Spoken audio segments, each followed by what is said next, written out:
Welcome to today's episode of What to Say and How to Say It. Today, we're going to be taking a look at the wedding vows. And did you do what you said you were going to do? Do you know what you said you were going to do? Are you caught up in the things that you should or should not be doing?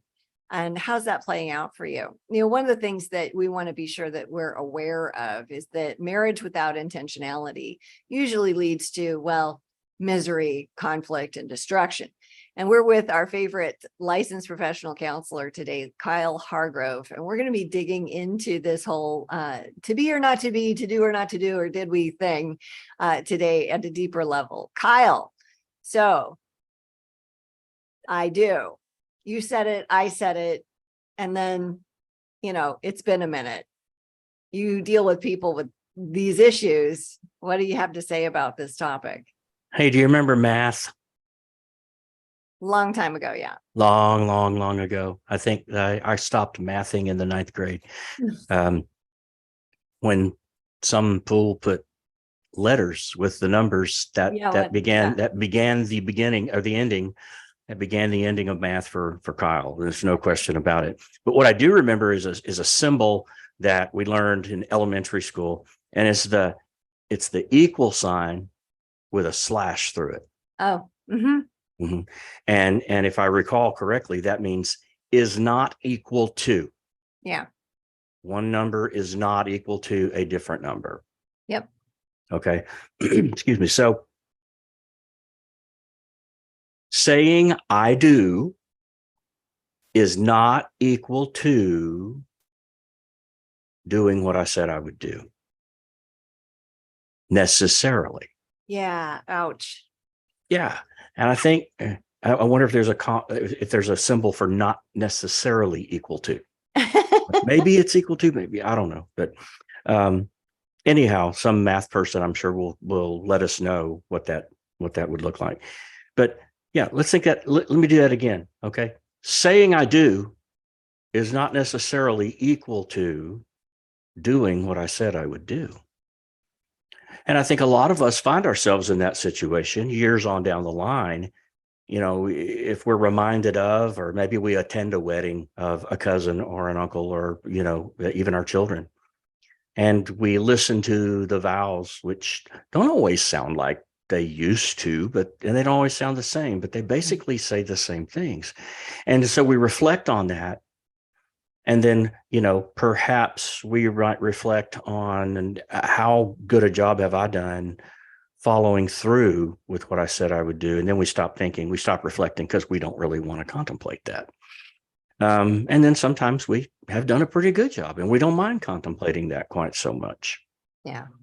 But at the end of the day, the question that I'm asking is, have I followed through well? Have I done what I say I would do? Because I made a lot of promises when I stood up there that day. You want me to remind you of what those are? Just remind our listeners of what those are? Yeah, bring them up. Let's hit the ball all the way out of the field here. Okay. Yep. I X take thee Y. See, I can still say those letters, but I don't know what they mean. I X take thee Y to be my wedded person, to have and to hold from this day forward. And here's the part that we're talking about today. For better, for worse, for richer, for poorer, in sickness and in health, to love and to cherish, till death do us part, according to God's holy ordinance, and so on and so forth. So there's 4 sets. I think there's better for worse, richer for poorer, sickness and health, and love and cherish. Mm-hmm. 4 sets of promises that we make in there if we do these vows, because we then follow up what was said with the words, I do. I do. Yeah. That's a hard thing to think about. I mean, in retrospect, nobody would sign up for saying, yeah, I'll do this while you're crazy as a jaybird for 6 weeks after cranking out a kid because you're sleep deprived and half evil. Like that was me. or cancer or dementia or bankruptcy or infidelity. I have a number of people in my life, and it's interesting to see when things get rough for someone in their relationship. There's a couple people that are in my life that are like, no, you need to get rid of them. You just need to be happy. And I don't remember signing up for happy.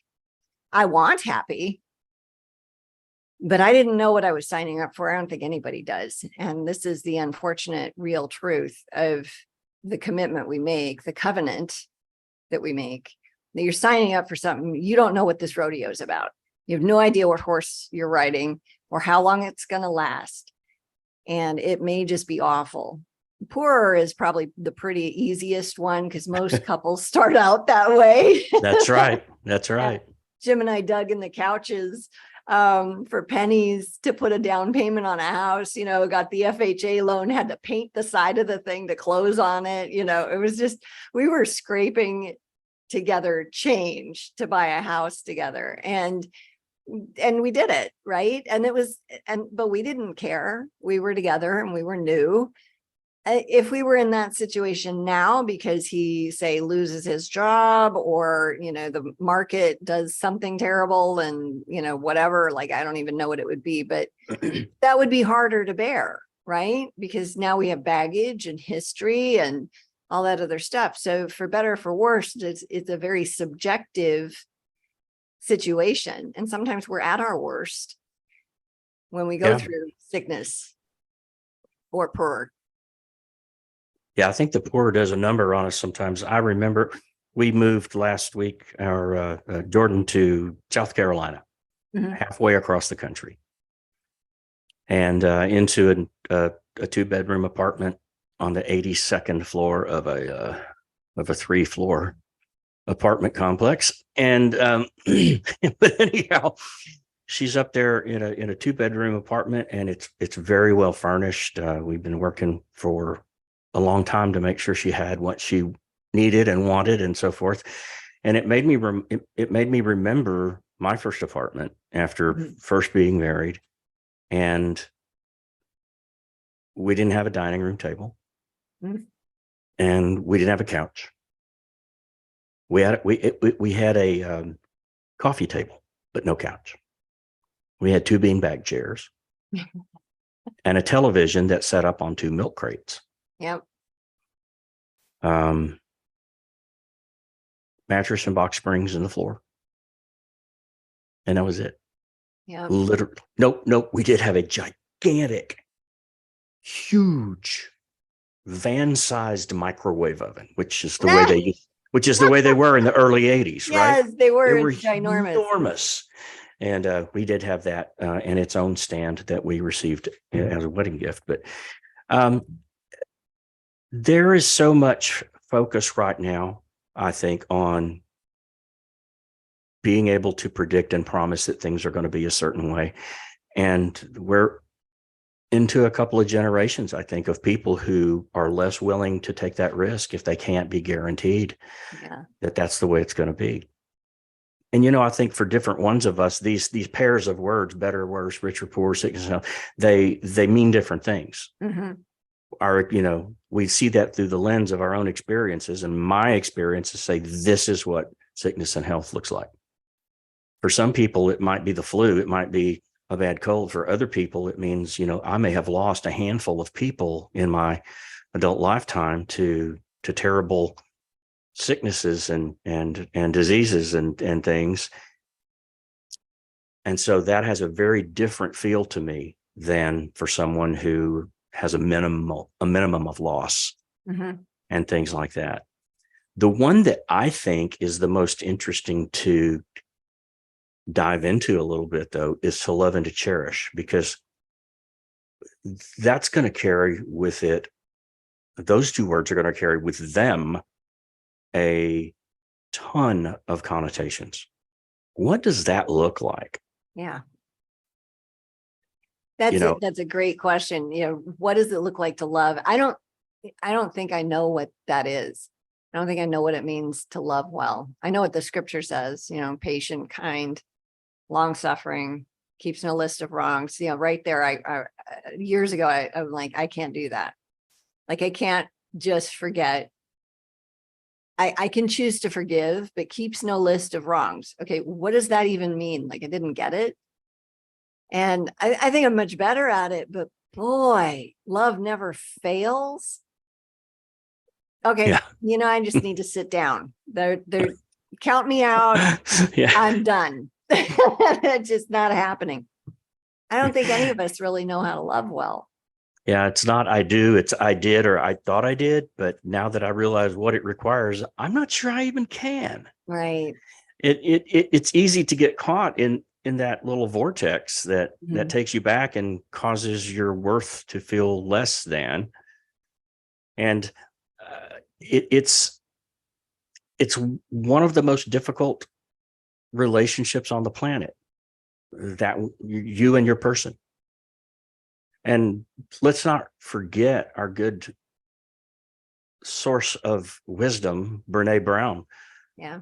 talks about outside of choosing vulnerability, you can never, ever in the world ever know true love.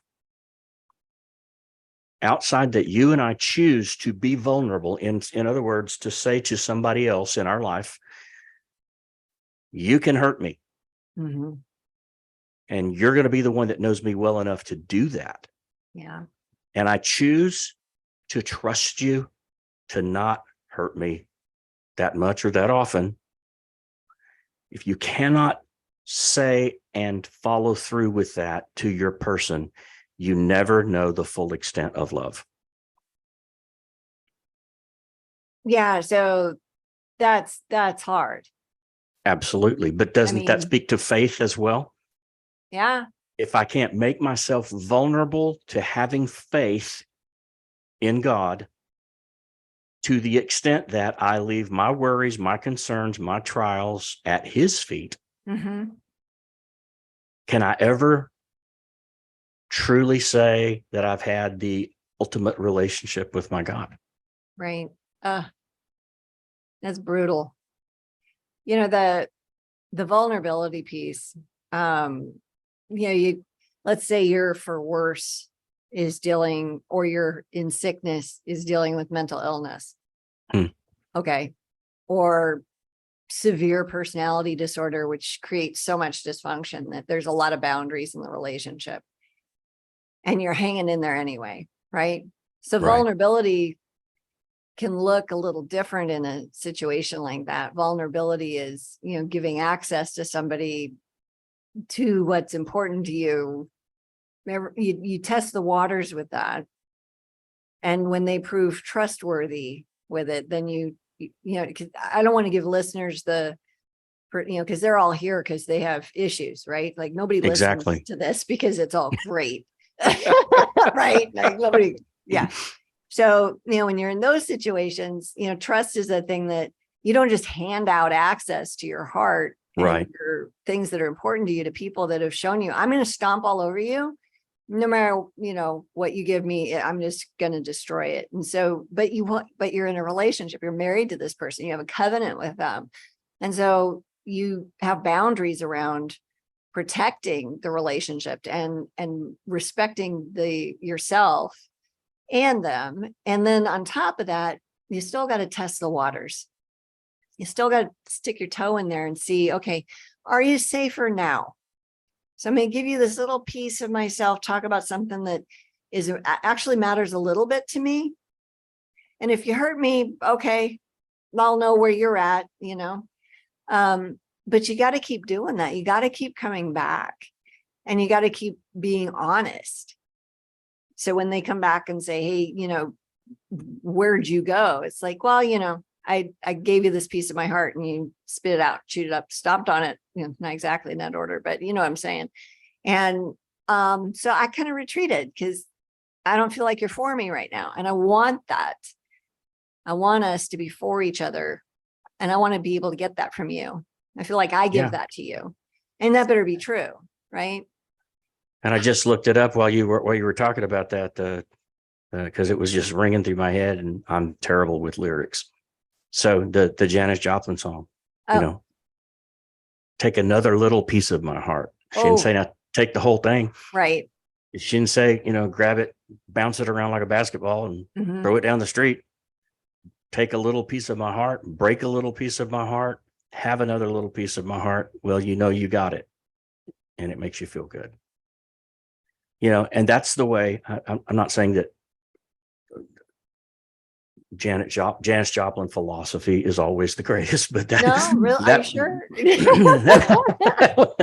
that one fits Yeah. what we're talking about, and it is a matter of earning and deserving. You don't see 20-year-olds getting married and immediately. I mean, you do see 20-year-olds getting married, but immediately having the maturity to, or the understanding even of what full vulnerability looks like, Mhm. and what it feels like to open yourself to another person in ways that you've never done before, except maybe with your parents when you were very, very small. But as we become independent creatures, we even resist that. Yeah. And so I think that doing that intentionally goes against our nature, because when I'm 4 and my parents are trying to teach me to tie my shoes so they can get me into kindergarten and don't have to live with me all day every day anymore. You can't tie your shoes, you can't go to kindergarten. At least that's the way it used to be. And then they're in a hurry, and mom says, "Here, let me tie." No, I want to tie my shoes. We become independent, and we don't Yeah. want to be in anybody else's circle of influence nearly as much the more independent we grow. Mhm. And so it's almost a reversal of what we've learned to do as young children and teenagers. Becoming independent is, now I've gotten to this place, I'm an adult and I'm independent, and you want me to trust somebody else to tie my shoes. Yeah. Stop it. It's not going to happen. Yeah. Yeah. Well, and the Lord sets things up so we get humbled, whether we want it or not. We have this opportunity to be vulnerable, whether we want it or not, because as we age, our bodies fail and betray us, and our mind does too. As I sit in Yeah. this moment, that is happening. Yeah.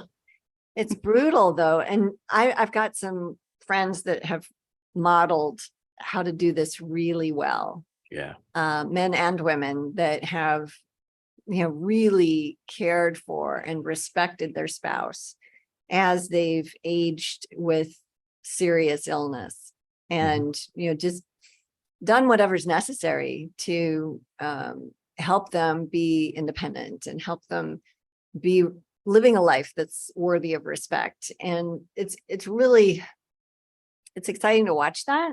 And it's got to be just brutal to live through that. We're not there yet. Like, I'm 56. So, and Jim and I are in both really, really good shape. He had open heart surgery and aneurysm repair 9 years ago.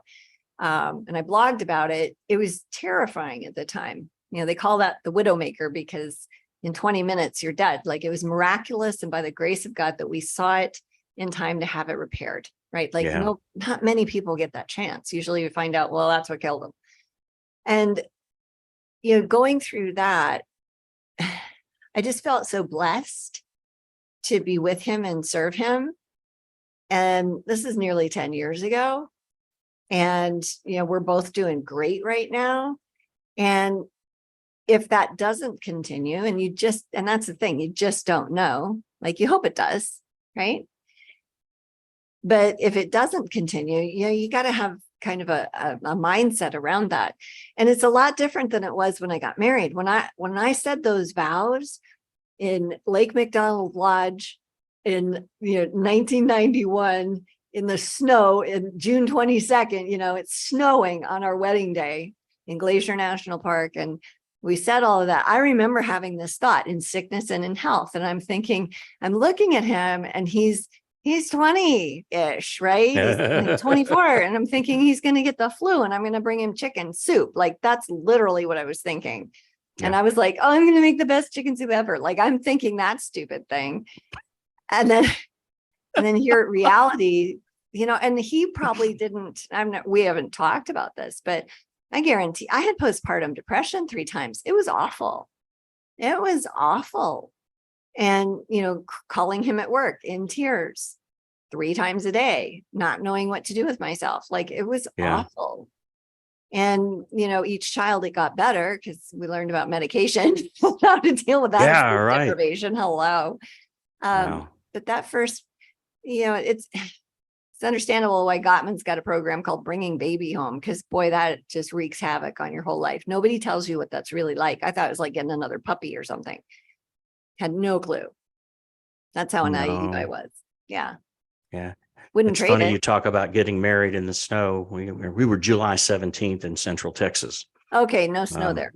So the concept of snow is difficult to even understand at that point, much less that experience. I'm pretty sure it's never snowed in July in Texas.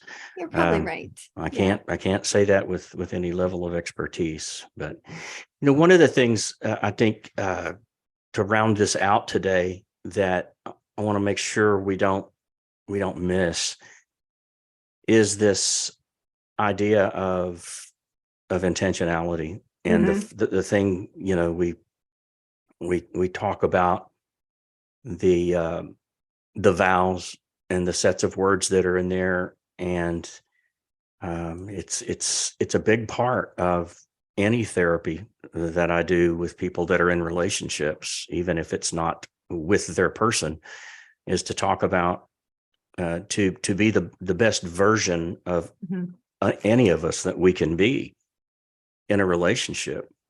We have to approach many different parts of that relationship with intentionality.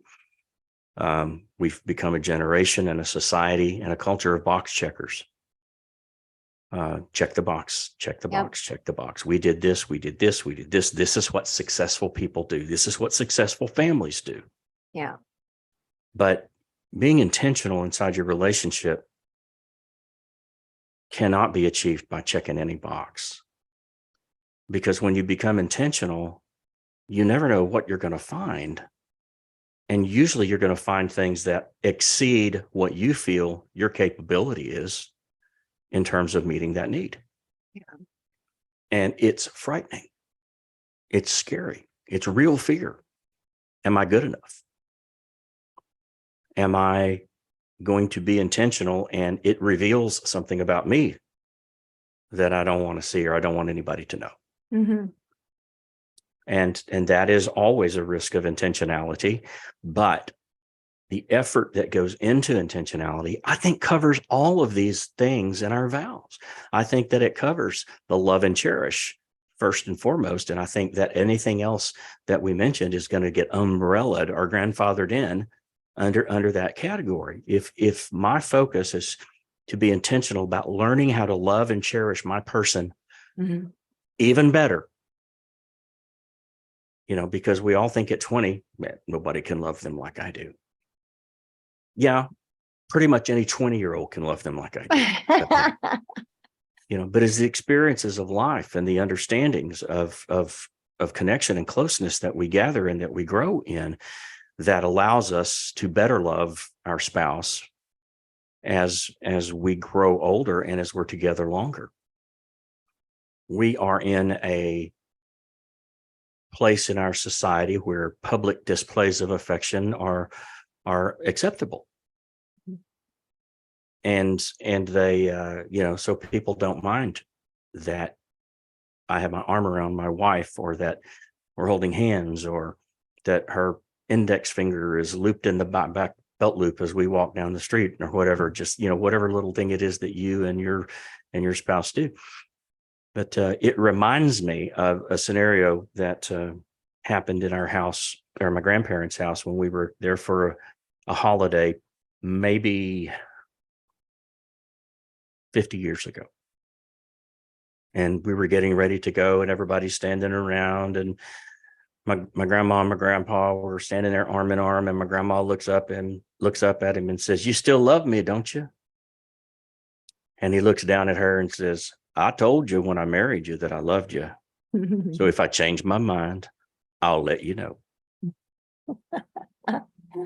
Oh, Now, I don't know if that's true.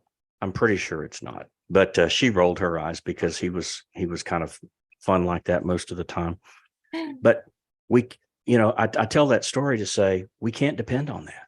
right. We can't depend on that. I said I do. I said I will. And I swore my love to you when we got married. To think that we don't have to do things and show things. I say show more than do, Mhm. because in showing I will do. Intentionally to let that person know that they're safe. To let my wife know that she doesn't have to feel insecure in our relationship. I have to go about that on purpose. It's not just going to happen. That's legit right there. You have to go about that on purpose. So you're on mission to be love.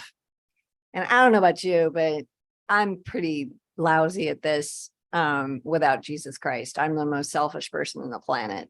I don't think I naturally think of other people without him. And I know this because when I'm not spending time with him, I'm thinking about others less, and I'm more concerned about myself. And that's just, he is love. And so probably the most important thing that I can do to learn to love well is build that relationship with him, spend time with him, listen to him, obey him. When we got married, I think like most 20 somethings, we don't know what love is. We like how the other person makes us feel. We're drunk on hormones because we can breed successfully. Like that's it right there. We have no idea what's really going on. And so the whole journey is learning to love. And it's not about how somebody else makes us feel. It's about what can I contribute? What can I give to the other person? How can I extend the love of Jesus? But how can I first receive the love of Jesus? So I even know what that's about. Yeah. Like, I think that's at the core of all of this. And I have to be super intentional about that relationship, because without it, like, you're going to get secular stuff and it's going to be thin, and I'm going to be selfish at the end of the day. Like, and maybe people are way better than I am. I think that's probably true too, but that's just my observation from a minute on the planet. And I think I love my husband more now. I know I love my husband more now after 30 plus years, 32 years of marriage, than I did when we got married, when we couldn't, like, we had the Twitter pated, can't eat, can't sleep. We're both losing weight like nobody's business because we're just so in love, Oh my gosh, I'm nauseous. Yeah. I wish we could bring that part back. No. The No, I couldn't get anything done. I was I failing might at not my get anything job. done, but I could stand to lose a few pounds, Oh, okay. and at that point, I think it probably has more to do with that we have the metabolism of a hummingbird at that age, Well, and there's that. Yeah. that seems to have changed a bit. Yeah. Yeah. Funny how that works. Well, Kyle, I appreciate your call to intentionality today, and the reminder of these vows that we made with the Lord. They're important, they matter, and I'm thankful that we have them, because without them, sometimes we'd have no reason to stick with this person, right? But we made a covenant with the Lord, and marriage is worth keeping our word over. It's worth it, because everywhere we go, there we are. So whatever's going to cause this marriage to fail and be difficult, that's going to show up in the next one, because everywhere you go, there you are. Amen. Yeah. So thank you for reminding us to be intentional about this. So I want to invite you guys to come on over to greaterimpactcouples.org, and you can grab a free PDF on how to stop walking on eggshells. Because if you're doing that in your marriage, boy, that sucks. So come on over to the website, greaterimpactcouples.org, and learn more about how you can improve your marriage and deepen your relationship with God today. Thanks for being here. Have a great rest of your week.